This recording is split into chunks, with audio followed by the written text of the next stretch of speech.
Let's talk about mail-in voting. So this year, anybody can actually apply for a mail-in ballot. You don't have to have a reason. So this could be a good option for you, especially if you're at high risk for COVID. And mail-in voting is a safe way to vote as long as you get your ballot in early.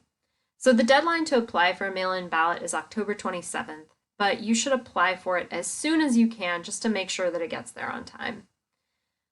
First, in order to vote by mail, you have to be registered to vote. So if you're not sure if you're registered to vote, you can check out our video on how to register and how to check your status. All right, there are 3 ways to apply for a mail-in ballot. So the first way to do it is online, and this is a really easy way to do it, but the catch is that you have to have a Pennsylvania driver's license or a pen.id. So if you do have those things and want to do it online, you can go to votespa.com, then just click here on the mail-in and absentee ballots link. It'll take you to this page, and you just click apply for a mail-in or absentee ballot today. That brings you here, and so you just click I'm not a robot and begin your application. And it'll lead you through a series of questions, so just fill those out, answer them, and then click submit. If you do not have a Pennsylvania driver's license or photo ID or access to internet, the other thing you can do, option number 2, is apply for a mail-in ballot with a paper form. So to get that paper form, you go again to this mail-in and absentee ballot page on this website, scroll down, and option number 2, apply for a mail-in ballot by mail.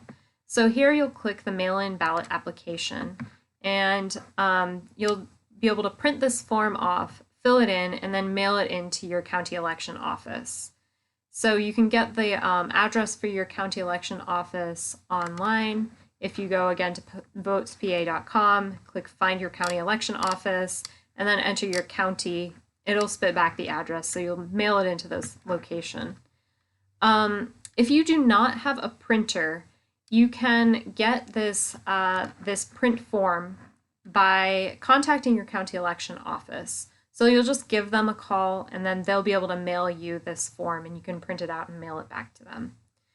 The third option you have for applying for a mail-in ballot then is to actually go into your county election office. So you can go in and request a mail-in ballot in person. You can even fill it out then and there and submit it all in one day.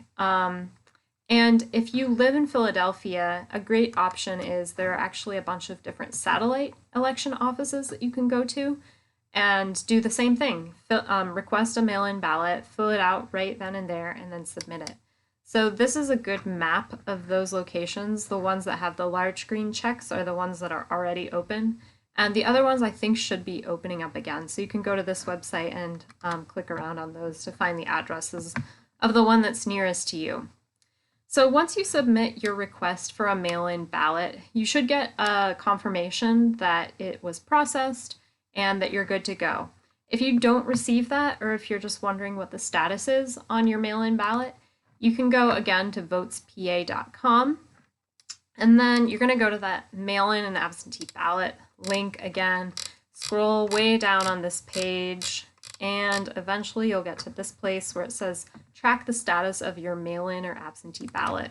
So you'll click that, and then it'll give you this form to fill out with your name and your date of birth and your county. So fill that out, click submit, and it'll then give you some information about your mail-in ballot. So I did it here, and it says that my online mail-in is verified for the 2020 election. So that means I'm good to go. If I haven't gotten it yet, I should be getting it really soon. So if you're nervous about it, that's a good place to check and make sure that your mail-in ballot is coming to you. Whichever of these options you choose, make sure that your mail-in ballot is in the mail as soon as possible. The deadline for the mail-in ballots to get to the county election office is November 6th, which is actually after the election, but you need to have mailed it either on or before the election as early as you possibly can, just to make sure that it gets there on time.